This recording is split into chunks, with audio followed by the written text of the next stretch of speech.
जय जोहार, नमस्कार। छत्तीसगढ़िया चैनल देख रहे हैं आप। छत्तीसगढ़ की तमाम सभी बड़ी महत्वपूर्ण काम की खबरों की शुरुआत करते हैं आज की पहली बड़ी खबर के साथ।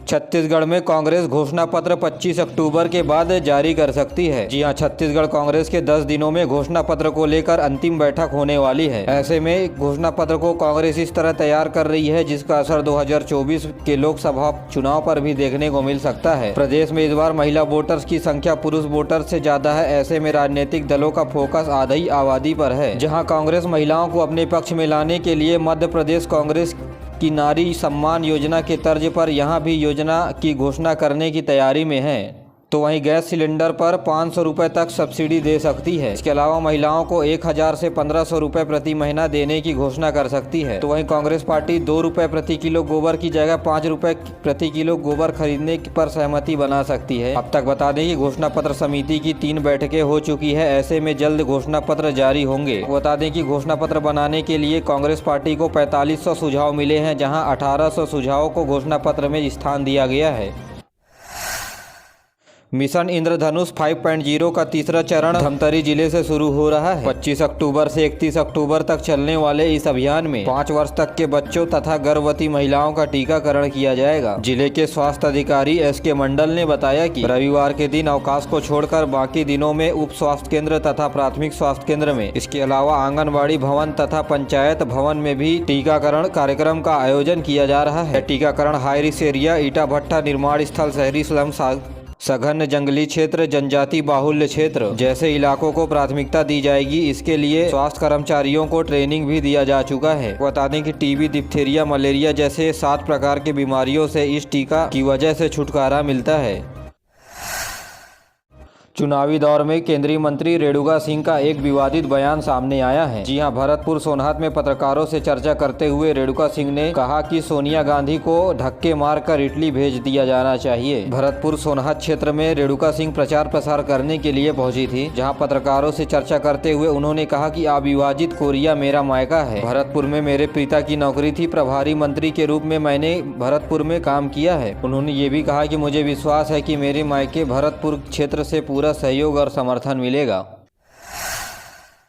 छत्तीसगढ़ में पहले चरण में होने वाले चुनाव के प्रचार प्रसार के लिए प्रधानमंत्री नरेंद्र मोदी 3 सभाएं करेंगे। सीएम योगी और स्मृति ईरानी समेत कई स्टार प्रचारक भारतीय जनता पार्टी के लिए बनाएंगे माहौल। यहाँ प्रधानमंत्री नरेंद्र मोदी रायपुर, रायगढ़, बस्तर की सभा संबोधित करने के बाद अब माना जा रहा है कि सरगुजा राजनांदगांव इलाके में प्रधानमंत्री की सभा होगी। स्टार प्रचारक की लिस्ट में भाजपा शासित प्रदेशों के मुख्यमंत्री होंगे शामिल। यूपी के सीएम योगी आदित्यनाथ, केंद्रीय मंत्री नितिन गडकरी, स्मृति ईरानी, राजनाथ सिंह जैसे नेताओं को छत्तीसगढ़ आने का कार्यक्रम दिया गया है। तो वहीं अमित शाह 19 अक्टूबर को बस्तर आ रहे हैं। इसके अलावा 18 अक्टूबर यानी आज विजय शर्मा का नामांकन रैली में असम के मुख्यमंत्री हेमंत बिस्वा शर्मा शामिल हो सकते हैं। तो वहीं योगी आदित्यनाथ 23 और 24 अक्टूबर को सरगुजा संभाग में सभा को संबोधित करेंगे।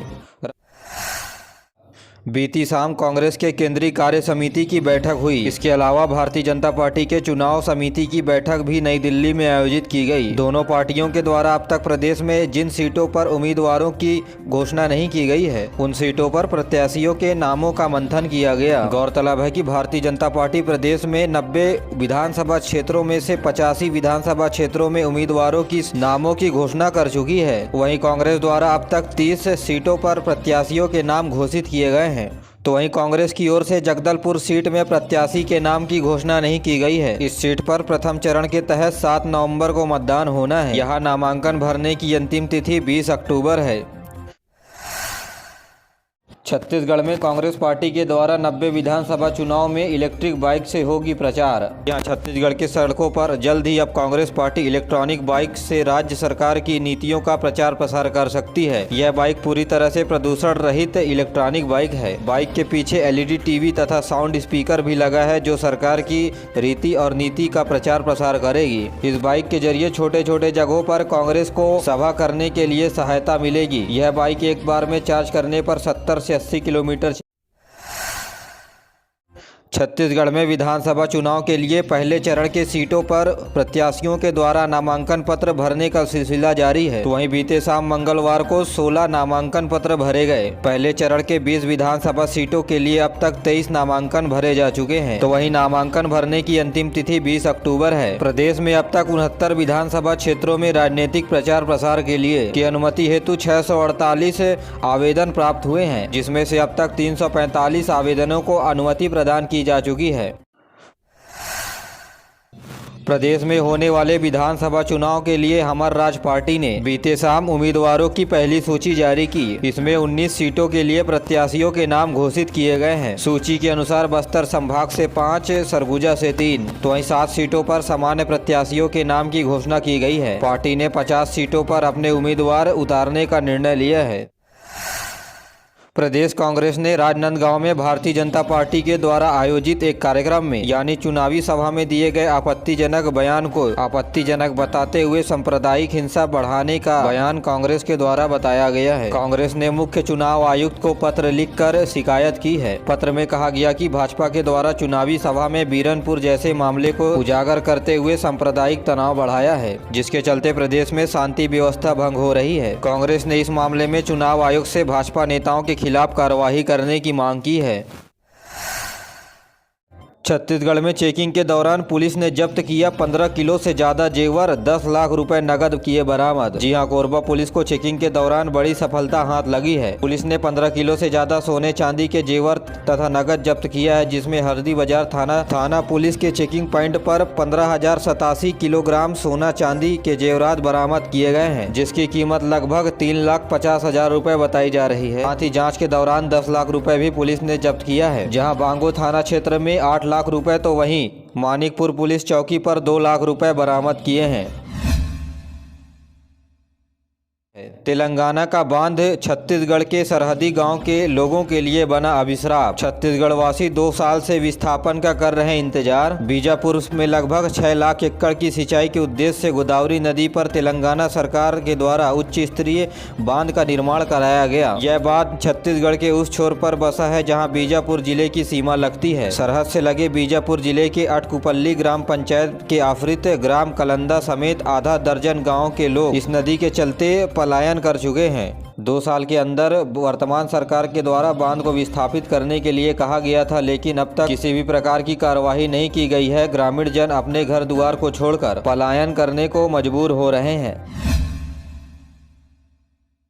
रामानुगंज के ज्वेलरी शॉप में 8 लाख की उठाई गिरी हुई। लुटेरे दिन दहाड़े जेवर से भरा बैग लेकर भाग गए। इस वारदात से पहले रेकी की गई थी। यह पूरा वारदात सीसीटीवी कैमरे में कैद हुआ। शहर के चौराहे के पास स्थित शंभू ज्वेलर्स के संचालक सुषमा सोनी मंगलवार को सुबह 11 बजे दुकान खोलने पहुंची तो चोर जेवर से भरा बैग लेकर भाग गए। पुलिस फिलहाल जाँच में जुटी हुई है। यह मामला रामानुगंज थाने इलाके का बताया जा रहा है।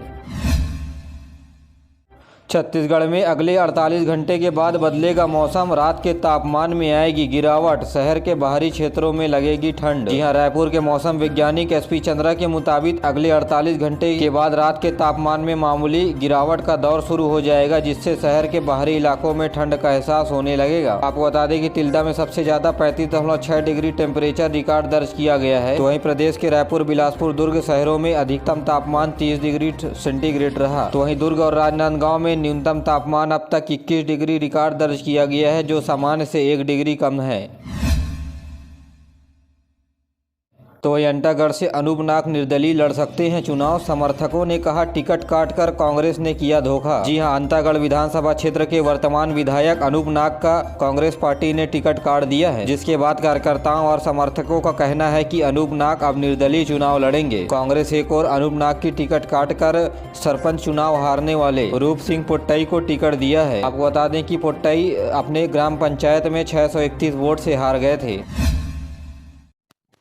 छत्तीसगढ़ में निर्वाचन आयोग को मिले 10 एयरफोर्स के हेलीकॉप्टर और 2 एयर एम्बुलेंस, इलाकों का करेंगे सघन दौरा। छत्तीसगढ़ में निर्वाचन आयोग 90 विधानसभा सीटों में चुनाव कराने के लिए संवेदनशील और अति संवेदनशील मतदान क्षेत्रों में हवाई मार्ग से मतदान कर्मियों को भेजेगा। इसके लिए निर्वाचन आयोग ने 10 एयरफोर्स के हेलीकॉप्टर और 2 एयर एम्बुलेंस के माध्यम से नक्सल समस्या ग्रसित इलाकों में यह विकल्प निकाला गया है। यह हेलीकॉप्टर लगभग 70 से 75 चक्कर लगाएगा। मतदान कर्मियों को कहीं 2 दिन पहले तो कहीं 3 दिन पहले रवाना किया जाएगा। कुल मिलाकर के 160 मतदान दलों को हेलीकॉप्टर के माध्यम से मतदान केंद्र भेजा जाएगा। पहले चरण में 2 विधानसभा बढ़ने के बाद भी कम हुआ संवेदनशील अति संवेदनशील मतदान केंद्र। पहले 200 से ज्यादा संवेदन और अति संवेदनशील मतदान केंद्र थे। 160 मतदान केंद्रों में 645 मतदान कर्मी और 145 सुरक्षा कर्मी हेलीकॉप्टर के माध्यम से मतदान केंद्र पहुंचे। छत्तीसगढ़ में परिवहन विभाग ने तय किया किराया रेट। छत्तीसगढ़ में होने वाले विधानसभा चुनाव और लोकसभा चुनाव को लेकर एक आदेश जारी किया गया है। परिवहन विभाग की ओर से गाड़ियों के रेट तय किए गए हैं। ये वो किराया रेट है जो प्रशासन ने तय किया है। इसमें प्रतिदिन और किलोमीटर के हिसाब से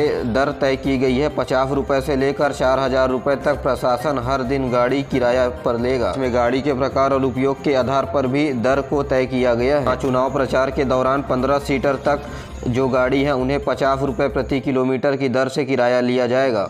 तो वहीं 16 से 25 सीटर की गाड़ी में 55 रुपये प्रति किलोमीटर, तो वहीं 26 से 34 सीटर की गाड़ी में 70 रुपये प्रति किलोमीटर, तो 35 से 50 सीटर की गाड़ी में 80 रुपये प्रति किलोमीटर, 18 सीटर तक की गाड़ी में 80 रुपये प्रति घंटा की दर से अधिकतम 2025 रुपये 24 घंटे के लिए लिया जाएगा। इसके अलावा 16 से 25 सीटर के लिए 100 रुपये प्रति घंटा अधिकतम 2475 रुपये लिया जाएगा। साथ ही 26 से 34 सीटर में 120 रुपये प्रति घंटा 2029 करीब 3000 रुपये 24 घंटे के लिए लिए जाएंगे। कोरबा में बनेगा प्रदेश का सबसे बड़ा विद्युत संयंत्र, युवाओं को मिलेगा यहां रोजगार। जी हां, ऊर्जा धानी के रूप में विख्यात कोरबा का विद्युत उत्पादन सबसे अधिक है। यह राज्य के अलावा अन्य राज्यों में भी विद्युत को सुगमता पूर्वक 1232 मेगावाट संयंत्र के माध्यम से पहुंचाती है। कोरबा के विधायक जयसिंह अग्रवाल ने अपने चुनाव प्रचार के दौरान युवाओं को भरोसा जताते हुए कहा कि उनके एजुकेशन, क्वालिफिकेशन तथा अनुभव के आधार पर बनने वाले इस नए पावर प्लांट में नौकरी दी जाएगी। यहाँ कोरबा में 1320 मेगावाट का एक नया बिजली घर लगने जा रहा है। 2030 से 2031 तक विद्युत मांग की आपूर्ति कर सकेगा यह पावर प्लांट। इस बड़े प्लांट के खुल जाने से छत्तीसगढ़ में 4300 मेगावाट का बिजली उत्पादन होगा।